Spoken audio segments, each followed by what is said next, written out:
Hello friend. स्वागत है आप सबका आपके अपने channel study with Abhay sir में। पिछली कक्षा में हम लोग संविधान का भाग 2 जिसमें नागरिकता का वर्णन है उसका अध्ययन कर रहे थे। इसके तहत हम लोगों ने कुछ बेसिक जानकारी देखा था। इसके बाद हम आज जो इस भाग में अनुच्छेद है उनका अध्ययन करेंगे और इसके बाद एक और क्लास आएगा जो संभवतः नागरिकता संबंधी लास्ट क्लास रहेगा। ठीक है, तो आइए देखते हैं नागरिकता। सबसे पहले नागरिकता पढ़ने से पहले आप दिमाग में ये बात बैठा लीजिएगा कि नागरिकता की आवश्यकता उस समय क्यों पड़ी। क्योंकि भारत जो एक अखंड राज्य था वो 15 अगस्त 1947 को आजादी के साथ ही 2 नए राष्ट्रों में विभाजित हो गया था। जब एक राष्ट्र 2 राष्ट्रों में विभाजित होता है तो वहां के रहने वाली जो जनसंख्या होती है उसके अंदर काफी दुविधा उसके मन में होता है कि हम किस राष्ट्र के नागरिक हों या कहाँ निवास करें।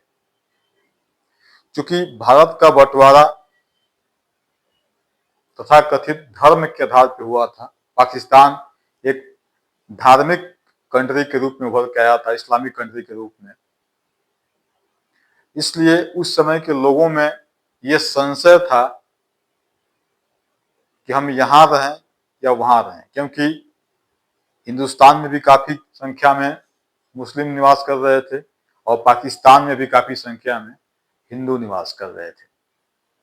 अब पाकिस्तान के हिंदुओं के मन में और हिंदुस्तान के मुस्लिमों के मन में कहीं न कहीं इस बात को लेकर संशय था कि हम अपना आवास, अपना अधिवास कहाँ बनाएं। और इस संशय को लेकर लोग पाकिस्तान से भारत और भारत से पाकिस्तान आते जाते रहे। इस दौरान हिंसाएं भी भड़कती रहीं। सरकारें भी ये चिन्हित करने में असफल हो रही थी कि कौन हमारे यहाँ के नागरिक हैं और कौन पड़ोसी राष्ट्र के नागरिक हैं। तो अपने नागरिकों को चिन्हित करने के लिए नागरिकता को तैयार करना और जल्द से जल्द लागू करना ये बेहद अनिवार्य था। एक चीज और है कि नागरिकता संबंधी जो अनुच्छेद 5 से लेकर 11 तक हैं, इसमें से ये जो अनुच्छेद लागू हो रहे हैं वो तत्कालीन समय के लिए ही थे। जब भारत पाकिस्तान का बंटवारा हुआ था और उस समय के लोगों की दुविधा को दूर करने के लिए ही ये अनुच्छेद लागू किए गए थे। तो रही बात आज की दौर में नागरिकता का सवाल पैदा होता है तो क्या इनका जिक्र इन अनुच्छेद से नहीं होगा? नहीं, इन्हीं से होगा। अनुच्छेद 11 में वो शक्ति दे दिया गया है संसद को, जिसके माध्यम से संसद समय समय पे ये निर्धारित करेगी कि कौन कौन से लोग भारत के नागरिक हो सकते हैं या नहीं हो सकते हैं। केवल ये यहाँ में, लेकिन ये जो अनुच्छेद आप देख रहे हैं 5, 6, 7, 8 और 9, ये उस समय के लोगों के लिए ही बेसिकली। तो जब भी आप नागरिकता पढ़िएगा तो ध्यान में ये रखिएगा कि बात 15 अगस्त 1947 के आसपास की चल रही है। जब भी हम अनुच्छेद 5, 6, 7, 8 की बात करेंगे तो आप ये ध्यान रखिएगा कि इस समय के लोगों की बात नहीं चल रही है, बात आजादी के समय के लोगों की चल रही है।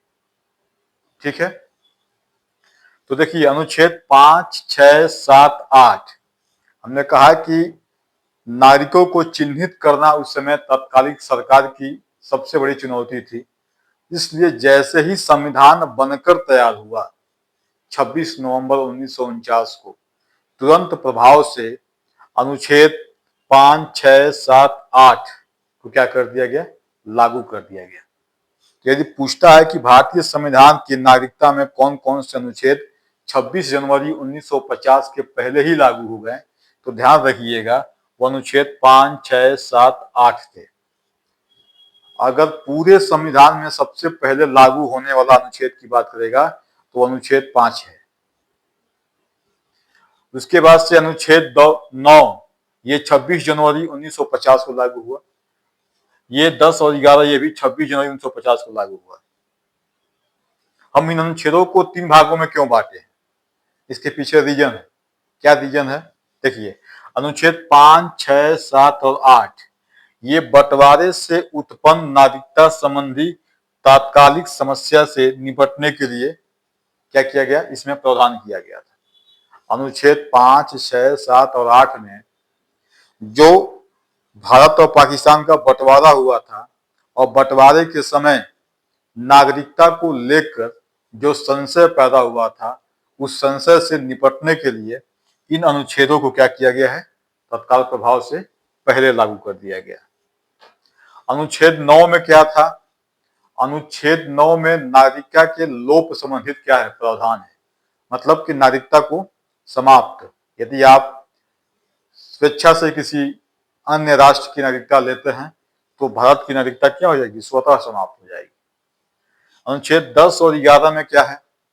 तो 10 में, क्योंकि 11 में संसद को, अनुच्छेद 11 में संसद को एक बहुत बड़ा अधिकार देने जा रहे हैं नागरिकता संबंधी। वो तय करेगी फ्यूचर में कि भारत की नागरिकता कैसे प्राप्त की जाएगी, कौन लोग होंगे, कौन लोग नहीं होंगे।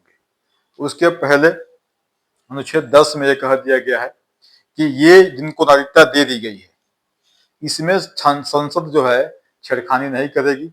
हाँ, राष्ट्रद्रोह के यदि मामला है तो उस पर सोचा जा सकता है, ठीक है, संसद सोच सकती है। अब हम क्या करते हैं, अब हम एक एक अनुच्छेद को देखते हैं। अब हम एक एक अनुच्छेद को देखते हैं। यहां तक बातें समझ में आ गई होंगी, ये मुझे लग रहा है। अब एक एक अनुच्छेद को देखा जाए कि अनुच्छेद 5 में क्या है, अनुच्छेद 6 में क्या है, अनुच्छेद 7 में क्या है, 8 में क्या है, ठीक है। और ये ध्यान रखिएगा कि अभी जो आप अनुच्छेद 5 से लेकर और 10, 11 तक पढ़ेंगे, ये एग्जाम के दृष्टिकोण से उतने महत्वपूर्ण नहीं है जितने कि आप उसके बाद पढ़ेंगे कि संसद ने सबसे पहले नागरिकता संबंधी जो अधिनियम 1955 में बनाया, उसके बाद से जो समय समय पे उनके संशोधन किए गए, नियर अबाउट 6 बार संशोधन, 1955 के बाद 1986 में, 1992 में, 2003 में, 2005 में, 2015 में और 2019 में, ठीक है। तो अब देखते हैं अनुच्छेद 5। अनुच्छेद 5, अनुच्छेद 5, इसमें क्या कहा गया है? इसमें नागरिकता जन्म से, मतलब भारत के नागरिक आप जन्म से होंगे, लेकिन 3 शर्तें आपको इसमें रखी गई हैं। क्या रखी गई हैं? 3 शर्तें। तो सबसे पहले इसमें देखिए, संविधान के प्रारंभ पर नागरिकता या जन्म के आधार पे, जन्म के आधार पर नागरिकता, जन्म के आधार पर नागरिकता। कब? जन्म के आधार पर नागरिकता आज की बात नहीं हम कर रहे हैं कि आज यदि कोई भारत में पैदा हो रहा हो या किसी के माँ बाप बाहर जा रहे हैं, उनके बच्चे पैदा हो रहे हैं, 1945 जो दायरा है, जो समय है, उसके आसपास की बात चल रही है, ठीक है। जन्म के आधार पे कौन कौन से लोग भारत के नागरिक होंगे, कब? जब ये प्रावधान लाया गया था नागरिकता वाली, तब की बात चल रही है, आजादी के समय की बात चल रही है, ठीक है। इसमें 3 शर्तें रखी गई हैं कि 3 तरह के लोग यदि इस शर्त को पूरा करते हैं तो वो भारत के नागरिक कहलाएंगे। कौन कौन से शर्त हैं उसको देखिए। 3 शर्तें। पहली शर्त कौन है? उस व्यक्ति का जन्म स्वयं का हो, भारत में हुआ हो। व्यक्ति का जन्म, व्यक्ति का जन्म भारत में हुआ हो। यदि व्यक्ति का जन्म भारत में हुआ होगा तो क्या हो जाएगा, वो भारत का नागरिक कहलाएगा। दूसरा क्या है,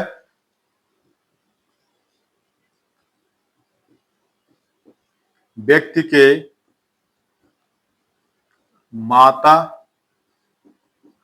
पिता या दोनों में से किसी एक, माता पिता में से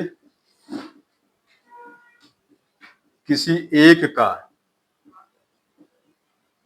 जन्म भारत में हुआ हो। ठीक हो, हुआ हो तो वो भारत का नागरिक कहलाएगा। दूसरा, तीसरा क्या है सर, संविधान लागू होने की तिथि से 5 वर्ष पूर्व से यदि व्यक्ति भारत में रह रहा हो तो वो भारत का नागरिक कहलाएगा। तो जन्म के आधार पर नागरिकता आपको मिलेगी, बशर्ते आप ये 3 शर्तें पूरे करते हो। या तो आपका जन्म स्वयं भारत में हुआ हो, या आपके माता पिता का जन्म या माता पिता में से किसी एक का जन्म भारत में हुआ हो, और तीसरा, संविधान लागू होने की तिथि क्या थी, 26 जनवरी 1950। उस तिथि से 5 वर्ष पूर्व से, तो 5 वर्ष पूर्व का मतलब क्या हो गया, 1950 से 5 वर्ष 1945, मतलब 1945 से पहले से यदि कोई व्यक्ति भारत में रह रहा है तो वो भारत का नागरिक स्वतः हो जाएगा। ध्यान रखिएगा, ये जो भारत की बात हो रही है, ये भारत कब का भारत, 1955 अधिनियम के तहत जिस भारत की बात की गई थी, तो 1955 के अंतर्गत भारत जो था उसमें पाकिस्तान भी शामिल था और वर्तमान का बांग्लादेश भी शामिल था। तो इस समय के भारत में यदि किसी व्यक्ति का जन्म हुआ हो, या उसके माता पिता में से किसी एक का जन्म हुआ हो, या वो संविधान लागू होने की तिथि से 5 वर्ष पूर्व से यहाँ रह रहा हो, तो वो भारत का नागरिक कहलाएगा। अनुच्छेद 5 आपको समझ में आ गया होगा मेरे ख्याल से। अब देखते हैं अनुच्छेद 6। अनुच्छेद 5 हो गया, अब अनुच्छेद 6 देखते हैं, 6, आर्टिकल 6। इसमें क्या कहा गया है,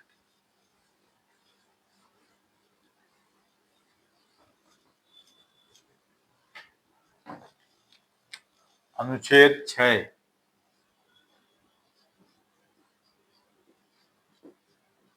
अनुच्छेद 6, आर्टिकल 6। इसमें आप एक बात समझिएगा कि पहले आप उस व्यक्ति को पहचान लीजिए, किस व्यक्ति के बारे में बात की जा रही है। अनुच्छेद 6 में, आर्टिकल 6 में किस व्यक्ति के बारे में बात की जा रही है, पहले आप उस व्यक्तियों को पहचान लीजिए, इसके बाद हम देखेंगे कि इसमें क्या दिया है। तो इसमें उस व्यक्ति की बात की जा रही है जो पाकिस्तान से भारत आते हैं, जो पाकिस्तान से भारत आते हैं। कौन से व्यक्ति की बात की जा रही है, ऐसे व्यक्ति जो पाकिस्तान से भारत आते हैं। और एक तारीख याद रखिएगा, 19 जुलाई 1948, 19 जुलाई 1948। ये आपको 2 चीज याद रखना है, एक मैं जो डेट कह रहा हूं 19 जुलाई 1948 का, और दूसरा किस व्यक्ति की बात हो रही है, कुछ ऐसे व्यक्ति आजादी के बाद या पहले जो पाकिस्तानी क्षेत्र में है, अब वो वहां से उठ के भारत आना चाहते हैं। ठीक है। तो देखिए इसमें कह सकते हैं, इसमें पहले समझ लीजिए कि पाकिस्तान पाकिस्तान से भारत भारत आने वाले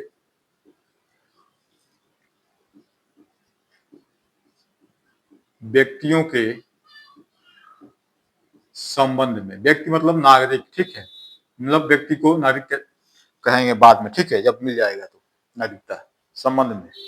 अब इसको थोड़ा सा हम फिगर से समझते हैं, थोड़ा सा फिगर से समझने का प्रयास करते हैं कि क्या कह रहा है, ठीक है। तो ये आपका है, मान लीजिए मोटा मोटी पाकिस्तान है, क्या है ये, पाकिस्तान है। और यहाँ पे आपका प्यारा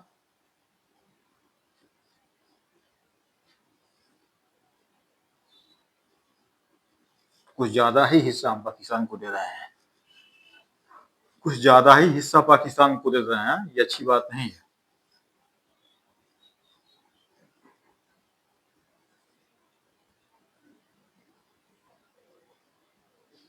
हम मैपिंग हमारी बड़ी अच्छी नहीं है, इसलिए आप लोग बस भावनाओं को समझ जाइए।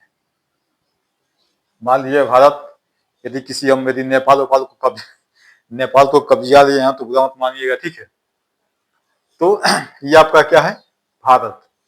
अब देखिए हमने कहा था यहाँ से कि ऐसे व्यक्ति जो भारत से सॉरी पाकिस्तान से कहाँ आना चाहते हैं, भारत। तो यदि व्यक्ति जो है, यदि व्यक्ति 19 जुलाई 1948 के पहले भारत आता है, यदि कोई व्यक्ति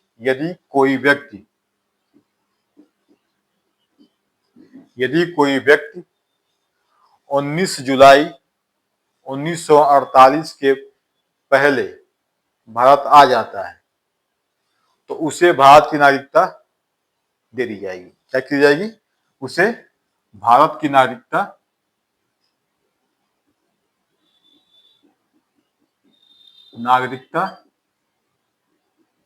दे दी जाएगी, ठीक है। यहां तक समझ में आ गया। अब एक व्यक्ति मान लो यहाँ पे था, ये चला था, और कब चला था, इसके पहले भारत पहुंच गया था तो उसको नागरिकता दे दी गई। अब एक दूसरा व्यक्ति जो है वो भी भारत आना चाहता है, एक दूसरा व्यक्ति यहाँ पे है, ठीक है, वो भी क्या कर रहा है, भारत आना चाहता है। तो यहां लिखो, यदि कोई व्यक्ति 19 जुलाई 1948 के बाद भारत आता है तो उसे दो शर्तें पूरी करनी होगी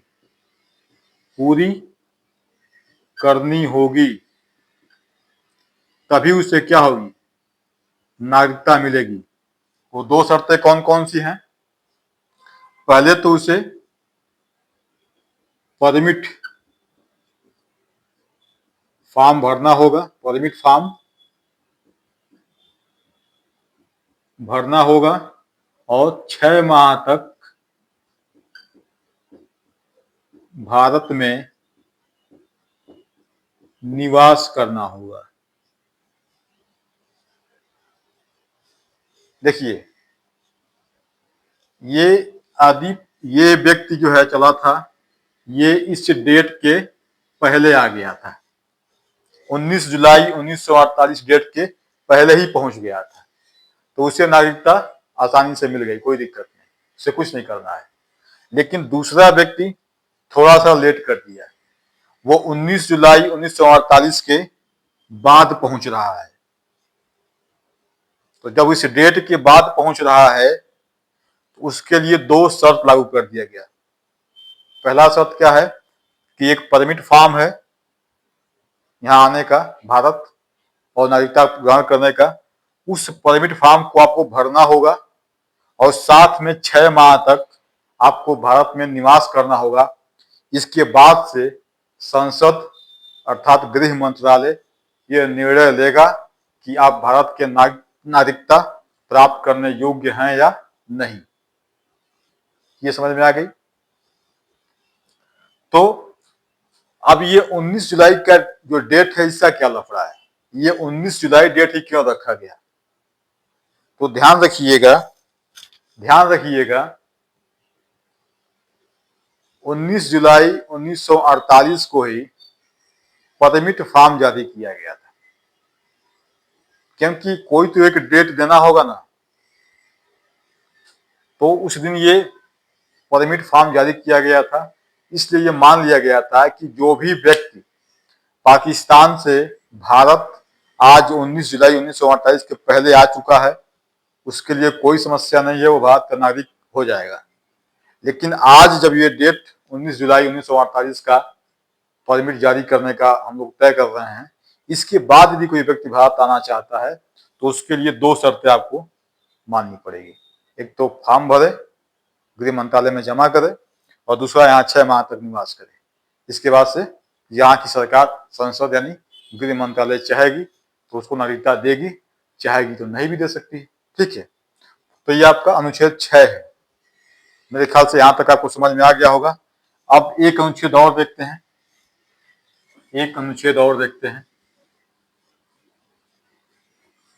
अनुच्छेद 7।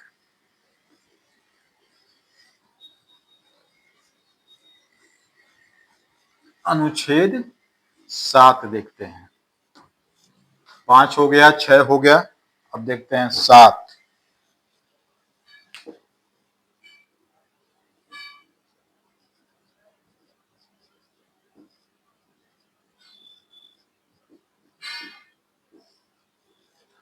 इसमें क्या है देखिए, इसमें पहले वाले में 6 में क्या था कि कोई व्यक्ति पाकिस्तान से भारत आना चाह रहा था, उसे नागरिकता चाहिए थी, उससे संबंधित प्रावधान था। अनुच्छेद 7 में क्या है कि 15 अगस्त 1947 को जब देश आजाद हुआ तो लोग क्या हुए, कुछ लोग भारत से भी कहाँ चले गए, पाकिस्तान चले गए। कुछ लोग भारत से पाकिस्तान चले गए। जब वो पाकिस्तान गए, वहां 2-4-6 महीना रहे, फिर उनको लगा कि गलत जगह पे आ गए हैं, अपना पहले वाला ही देश क्या था, ठीक था। तो जब उनको ये रियलाइज हुआ कि हम सही जगह पे नहीं पहुंचे हैं, तो फिर वो वापस पाकिस्तान से भारत आए। तो ऐसे व्यक्ति को नागरिकता दी जाएगी या नहीं दी जाएगी, अगर दी जाएगी तो कौन सी शर्तें उनके लिए हैं, इससे संबंधित प्रावधान क्या है, वो अनुच्छेद 7 में है। ठीक है, तो देखते हैं इसमें क्या है। आप यहाँ सबसे कह लीजिए कि भारत से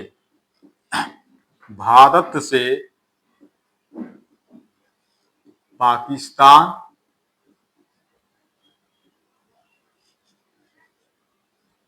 गए व्यक्तियों, भारत से पाकिस्तान गए व्यक्तियों तथा वापस फिर भारत आने वाले तथा वापस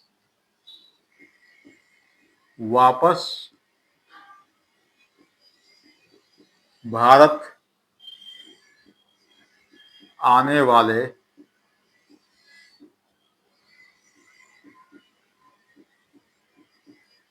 व्यक्तियों की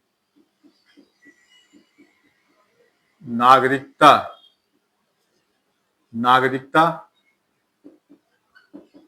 संबंधी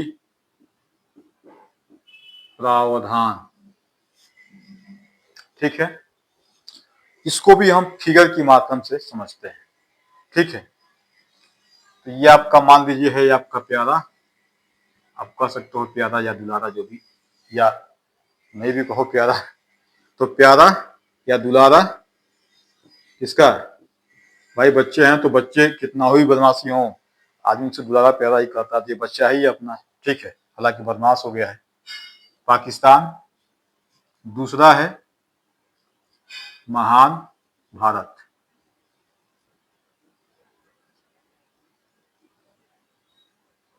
महान भारत, ठीक है। अब इसमें क्या करना है? अब इसमें आपको 2 डेट याद करना है। ठीक है, 2 डेट आपको क्या करना है? याद करने हैं। एक आपको याद करना है 1 मार्च 1947, ये डेट याद करना है। और दूसरा डेट याद करना है 22 जुलाई, नहीं 19 जुलाई 1948, वही पुराना वाला डेट। तो इस अनुच्छेद को समझने के लिए आपको 3 चीज पे फोकस करना है। पहला क्या है कि किस तरह के व्यक्ति, कौन से व्यक्ति? वैसे व्यक्ति जो भारत से कहाँ जा रहे हैं? पाकिस्तान। और पाकिस्तान में जाने के बाद, कुछ दिन रुकने के बाद उनको महसूस हो रहा है कि हम क्या किए हैं? गलत गोला पे आ गए हैं। क्या किए हैं? गलत गोला पे, गलत जगह पे आ गए हैं। तो फिर वो वापस भाग कर कहाँ जा रहे हैं? भारत। तो व्यक्ति कौन है? जो भारत से ही बड़े अरमानों के साथ पाकिस्तान गए थे और फिर उनको रियलाइज हुआ कि हम गलत जगह पे आ गए हैं, तो फिर वो वापस भागकर कहाँ पहुंचे? भारत। ऐसे व्यक्तियों की बात हो रही है। दूसरा जिसमें डेट याद रखना है 1 मार्च 1947, और दूसरा डेट है 22 जुलाई, सॉरी 19 जुलाई 1948। तो इसमें आप कहेंगे कि यदि कोई व्यक्ति 1 मार्च 1947, 1 मार्च 1947 के बाद, 1947 के बाद पाकिस्तान गया,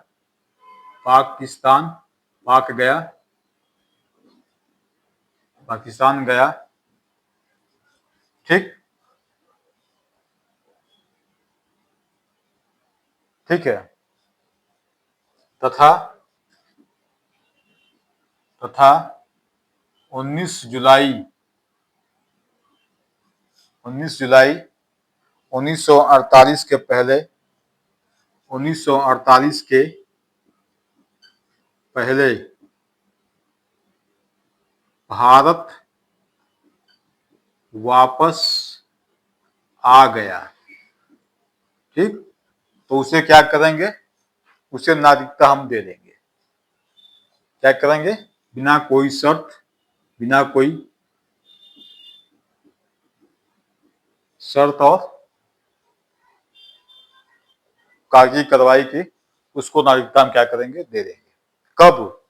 यदि वो 1 मार्च, ये याद रखिएगा, 1 मार्च 1947 को पाकिस्तान गया, ठीक है, के बाद कह लीजिए, के बाद पाकिस्तान गया, तथा 19 जुलाई 1948, 1948, 19 जुलाई 1948 के पहले वो वापस भारत आ जाता है, तो ऐसे व्यक्ति को नागरिकता क्या कर दी जाएगी? दे दी जाएगी। ठीक है। लेकिन यदि कोई व्यक्ति 1 मार्च 1947 के बाद के बाद के बाद पाकिस्तान के बाद पाकिस्तान गया तथा 19 जुलाई 1948 के बाद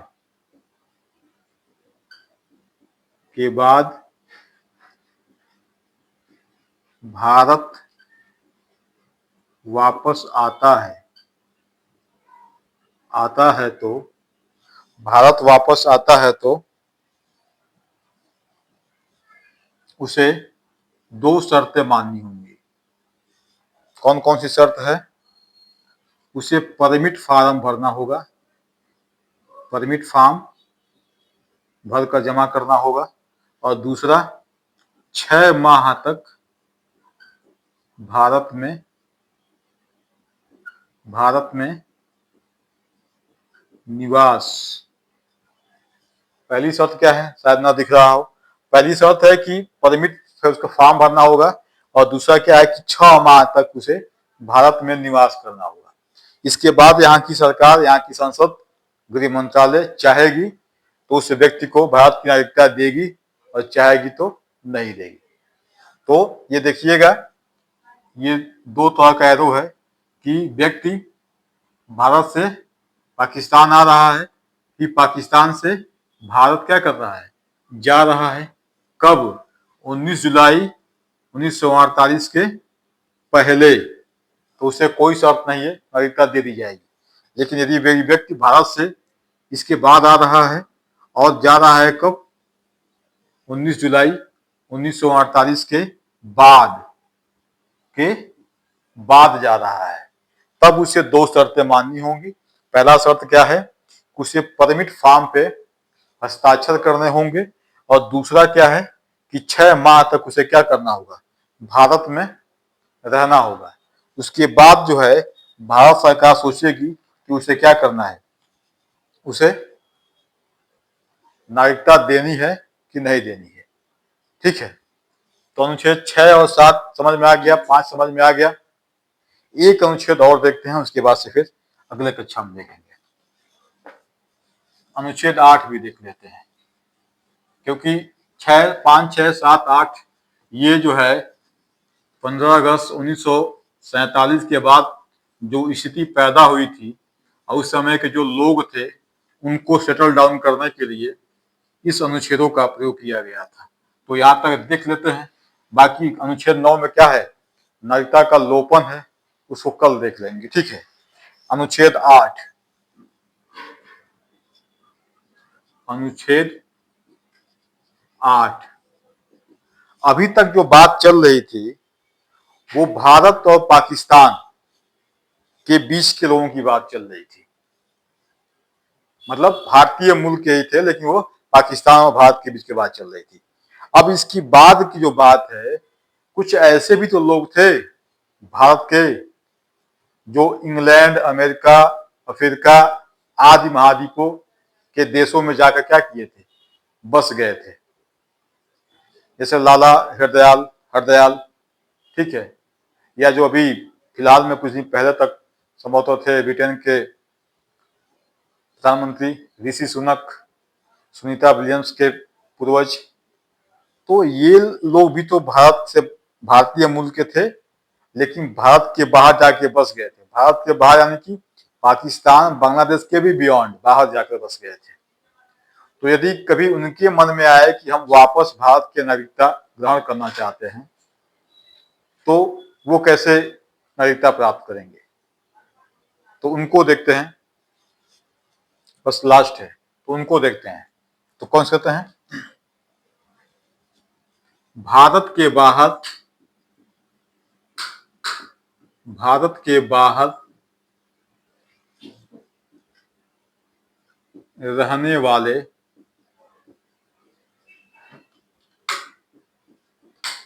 भारतीय मूल के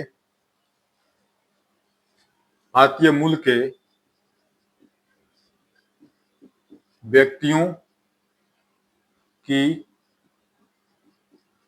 नागरिकता संबंधी प्रावधान, नागरिकता संबंधी प्रावधान। ठीक है, अब इनको आप क्या कर सकते हैं, इनको ये भी कह सकते हैं कि ऐसे व्यक्तियों के वह स्वयं हो या उनके माता पिता, उनके दादा दादी, इनमें से किसी एक का जन्म यदि भारत में हुआ है तो उनको भारतीय मूल के व्यक्ति के आधार पर उनको नागरिकता दे दी जाएगी। तो कौन कौन, यदि व्यक्ति के माता पिता, दादा दादी में से किसी का भी जन्म भारत में हुआ हो, ठीक है, किसी का भी जन्म भारत में हुआ हो, भारत में हुआ हो तो उसे नागरिकता मिल जाएगी। क्या करना होगा, उसे गृह मंत्रालय, भारत सरकार में क्या करना होगा, आवेदन करना होगा। क्या करना होगा, परमिट फॉर्म भरना होगा, आवेदन करना होगा, परमिट फॉर्म आवेदन करना होगा। ठीक है, आवेदन करना होगा। तो अनुच्छेद जो है हम लोगों ने आज 5, 6, 7, 8 देखा, और ये सारे के सारे अनुच्छेद पढ़ते समय दिमाग में एक बात जरूर रखिएगा कि ये नागरिकता जो दी जा रही है ये आज के समय के व्यक्तियों की बात नहीं हो रही है। आज यदि किसी को नागरिकता लेनी हो, छोड़नी हो, तो उसकी व्यवस्था भारतीय संसद अनुच्छेद 11 के तहत जो नागरिकता संशोधन अधिनियम पारित करती है समय समय पे, उस हिसाब से क्या होगा, काम होगा। ठीक है, तो ये चारों अनुच्छेद पढ़ते समय दिमाग में ये बात स्पष्ट रखिएगा, ये आज की परिप्रेक्ष्य की बात नहीं हो रही है, ये 15 अगस्त 1947 के परिप्रेक्ष्य की बात हो रही है। और ये समस्या भी क्यों उत्पन्न हुई थी, क्योंकि यदि भारत का बंटवारा नहीं हुआ होता तो संभवतः नागरिकता संबंधी समस्या इतनी जटिल नहीं हुई होती। भारत के बंटवारे की वजह से समस्याएं इतनी जटिल हुई और इस स्तर पे काम करना पड़ा। ठीक है, तो क्लास कैसी लग रही है आप कमेंट के माध्यम से जरूर बताइएगा, प्रयास कैसा हो रहा हम लोगों का, और क्या इसमें कुछ किया जा सकता है, कमेंट कर सकते हैं, बता सकते हैं। और इसके बाद की जो कक्षा है, मुझे लग रहा है 1 या 2 कक्षा और जाएगी, क्योंकि अभी 2-3 अनुच्छेद बचे हैं छोटे छोटे। उसके बाद से जो मेन काम होगा वो संसद के द्वारा पारित नागरिकता संशोधन अधिनियम समय समय पे हुआ होगा, और उनके द्वारा क्या क्या प्रावधान है, भारत में कौन कौन से नागरिक हैं, किस तरह के नागरिक भारत से बाहर बिलोंग करते हैं जो भारतीय मूल के हैं, ये तमाम बातें जो हैं इस पर हम चर्चा करेंगे। तो वीडियो को लाइक कीजिए, कमेंट कीजिए, शेयर कीजिए अपने मित्रों में, और क्लास कैसा चल रहा है कमेंट के माध्यम से हमें बताइए। ठीक है, मिलते हैं अगले क्लास में, तब तक के लिए जय हिंद, जय भारत।